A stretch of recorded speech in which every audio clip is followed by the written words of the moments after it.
ఏమైంది? నీకేమైంది? ఏం కాలేదు. ఎందుకు అలా అడిగావు? ఆల్రెడీ టెన్షన్లో ఉన్నాను. ఏం జరుగుతుందో తెలియడం లేదు, ఏం జరగబోతుందో క్లారిటీ లేదు. జరగబోయేదాన్ని అసలు ఎలా ఆపాలో అర్థం కావడం లేదు. పొద్దున్నుంచి ఏం చేయాలో తెలియక అటు ఇటు తిరుగుతున్నాను. నువ్వు ఇక్కడ ఎక్సర్సైజ్ చేస్తూ ఊరికే నన్ను ఎందుకు పిలుస్తున్నావు? ధాత్రి, నువ్విలా తమరి కంట్రోల్లో లేని విషయాల గురించి ఆలోచించి బుర్ర పాడు చేసుకుంటున్నావనే పిలిచి మరీ ఇరిటేట్ చేస్తున్నాను. ఇప్పుడు చూడు, నా మీద పీకల వరకు కోపం వచ్చింది. ఈ కాసేపైనా ఉన్న ప్రాబ్లమ్స్ గురించి ఆలోచించకుండా ఉంటావు. ఖాళీగా ఉన్నావు కదా, ఎన్ని కథలైనా చెప్తావు. నిజం ధాత్రి, నీకోసమే నీకు పనులు చెప్తున్నాను.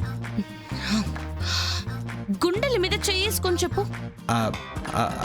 అంటే నాకు కూడా బద్ధకంగా ఉందనుకో, బట్ మెయిన్గా అయితే నీకోసమే నిన్ను పిలిచి మరీ పని చెప్తున్నాను.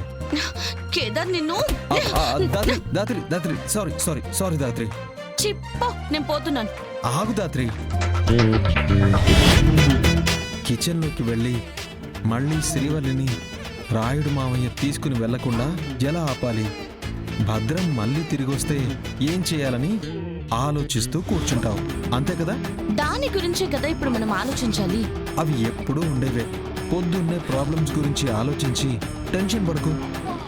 మరి పొద్దున్నే దేని గురించి ఆలోచించాలి? నా గురించి ఆలోచించు. కేదార్ని ఎలా ప్రేమించాలి, ఎలా ప్రేమగా మాట్లాడాలి, ఎంత ప్రేమగా చూసుకోవాలి, తన ప్రేమని ఎలా తీసుకోవాలి, ఇలా నా గురించే ఆలోచించు. నీ డే ఎంత బాగుంటుందో నువ్వే చూడు. కేదార్, నిజంగా పొద్దున్నే నీకు దెబ్బలు పడ్డానికి ఇలా మాట్లాడుతున్నావు. ముందు నువ్వు నా చేయొద్దు. వదలడానికి కాదు కదా పట్టుకుంది, లైఫ్ లాంగ్ వదిలేదే లేదు. చెయ్యి వదులు స్వామి, నేను వెళ్ళి వంట చేయాలి. నేను కూడా రానా? కలిసి చేద్దాం. ఏమొద్దు, ముందు నువ్వు ఫ్రెష్ అయ్యిరా. రమ్య పోస్ట్ మార్టం రిపోర్ట్ తీసుకురావడానికి వెళ్ళింది. రిపోర్ట్ వచ్చిందని ఏ క్షణమైనా కాల్ రావచ్చు. 100 years రమ్య. చెప్పు రమ్య, ముగ్గురు పోస్ట్ మార్టం రిపోర్ట్స్ తీసుకున్నావా? తీసుకున్నా మ్యామ్. ముగ్గురు time of death almost same ఉంది. ముగ్గురు విషం తాగి చనిపోయారు. మీరు అనుమానించినట్టు ముగ్గురు నేల్స్ లో మట్టి దొరికింది. ఆ ముగ్గురి మట్టి శాంపిల్స్ ఒకటేనా? నో మ్యామ్, ముగ్గురు గోళ్లలో ఉన్న మట్టి ఒకటి కాదు, 3 వేరు వేరు ప్లేసెస్ మట్టి అని ఉంది. అంటే ముగ్గురు ఒకే ప్లేస్ మట్టిని తవ్వలేదు, లేదా ఆ మట్టిని ముట్టుకోలేదు. ముగ్గురిళ్లలో గార్డెన్స్ ఉన్నాయి. ముగ్గురింట్లో చుట్టూ ఖాళీ స్థలం కూడా ఉంది. అంటే ముగ్గురు చనిపోయే ముందు ఎక్కడో తవ్వారు, ఏదో దాచిపెట్టారు. అవును, అదేంటో కనిపెడితే మనకి క్లూ దొరికినట్టే. అవును మ్యామ్. ఓకే రమ్య, నేను కేడి ఇప్పుడే టీచర్ ఇంటికి వెళ్ళి మాట్లాడతాం. నువ్వు స్టేషన్కి వెళ్ళి ఆ ముగ్గురికి సంబంధించిన అందరి స్టేట్మెంట్స్ తీసుకోండి. ఫ్రెండ్స్, రిలేటివ్స్, తెలిసిన వాళ్ళు ఎవరిని వదిలిపెట్టద్దు. Okay ma'am. మనం ఒక 10 minutes లో స్టార్ట్ అవుదాం కదా. నేను బ్రేక్ఫాస్ట్ రెడీ చేస్తాను. ఓకే దాత్రి, నేను వెళ్ళి ఫ్రెష్ అయ్యి వస్తాను. ఓకే. ఇది కలర్ బాగుంది, ఇది ఫిట్ బాగుంది, ఇందులో క్యూట్గా ఉంటా, ఇందులో మ్యాన్లీగా ఉంటా. ఏది వేసుకోవాలి? ఇది వేసుకోవాలా, ఇది వేసుకోవాలా? ఆఫీస్కి పని చేయడానికి వెళ్తున్నావా, లేదా ఎవరినైనా పడేయడానికి వెళ్తున్నావా? ఏంటి నిషి అలా అంటున్నావు? పని చేసుకోవడానికి వెళ్తున్నాను. మరి అంత సోకులు పడుతున్నావేంటి? సోకులు పడుతున్నాను లేదే, ఏ సూట్ వేసుకుంటే బాగుంటుందని చూస్తున్నాను. అదే, అంత చూడాల్సిన అవసరం ఏంటి అని అడుగుతున్నాను. నీ ప్రాబ్లం ఏంటి నిషి? నేను ఆఫీస్లో అందరి ముందు మంచిగా కనిపించాలని అనుకోకూడదా? అందరికీ మంచిగా కనిపించాలని అనుకోవచ్చు, కానీ కొందరికి అందంగా కనిపించాలని రెడీ అవుతున్నావేమో అని నా డౌట్. నిషి, నువ్వేనా ఇలా మాట్లాడుతుంది? ఏమైంది నీకు? అసలు ఎందుకు ఇలా మారిపోయావు? నీలో వస్తున్న మార్పు చూసి నేను కూడా మారాల్సి వస్తుంది. దేవుడా, నీతో మాట్లాడటం నా వల్ల కాదు. ఇవాళ లంచ్ మనకి ఇంటి నుంచే వస్తుంది. మనకా? అవును, మనకి. నువ్వు ఇంట్లోనే ఉంటావు కదా. నీతో పాటు నేను కూడా ఆఫీస్కి వస్తున్నా. ఆఫీస్కా? ఎందుకు? ఏం వద్దు, ఇంట్లోనే ఉండు. ఏ నేనెందుకు రాకూడదు? నేను అక్కడ బిజీగా ఉంటాను నిషి. నువ్వు వస్తే నీతో టైం స్పెండ్ చేయాలని ఎక్స్పెక్ట్ చేస్తావు, చేయలేదని గొడవ చేస్తావు.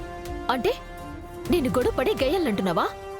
అయ్యయ్యో ఏమై ఉండదమ్మీ, ఏటికి అంతలా అరుస్తా ఉండవు? చూడండి అత్తయ్య, నన్ను కూడా ఆఫీస్కి తీసుకొని వెళ్ళమంటే నేను డిస్టర్బ్ చేస్తాను, గయ్యాలిని గొడవ చేస్తాను అని అంటున్నాడు. హే, గొడవ చేస్తావనే కదా అన్నాను, మిగతా నేనెప్పుడు అన్నాను? నీ మాటలకి అర్థం అదే. అమ్మా చూడమ్మా, ఇలా ప్రతిదానికి నానా అర్థాలు తీస్తుంది. సర్లేరా, అమ్మిని కూడా తీసుకుపో, ఏమైతుంది? ఉమ్, నాకు ఆఫీస్లో లేట్ అవుతుందమ్మా, మీటింగ్స్ అని బిజీగా ఉంటాను. లేట్ అయితే ఏమవుతుందబ్బి, ఇద్దరు కలిసే ఉంటారు, తను కూడా పని నేర్చుకుంటది. తోలుకుపో అబ్బోడా. ఉమ్. సరే పద. Bye, అత్తయ్య. బాయ్. అబ్బా ష్. ఈడనే పడేసిపోయిండారు.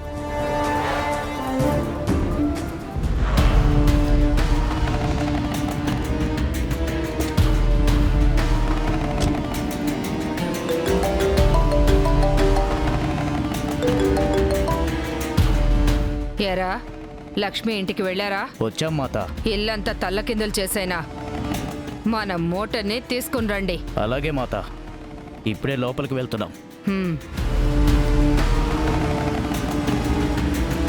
రేయ్, అది జేడీ కార్రా? ఆ జేడి మనల్ని చూడకూడదు, దాక్కుందాం పద.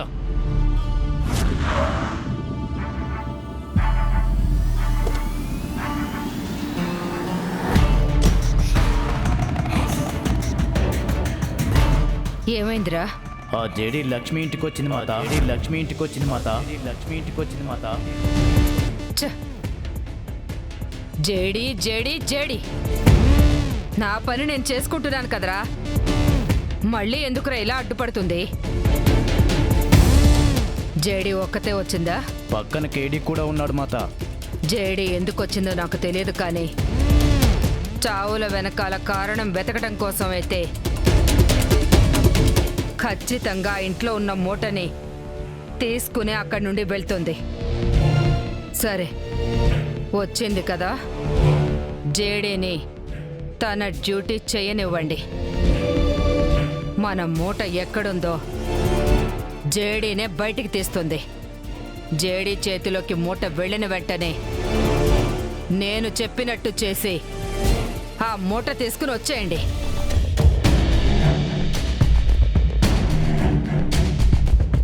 అలాగే మాత, మేం చూసుకుంటాం. సరే.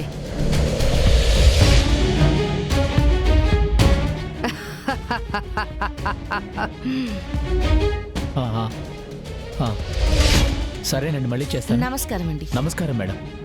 కూర్చోండి మేడం, కూర్చోండి సార్.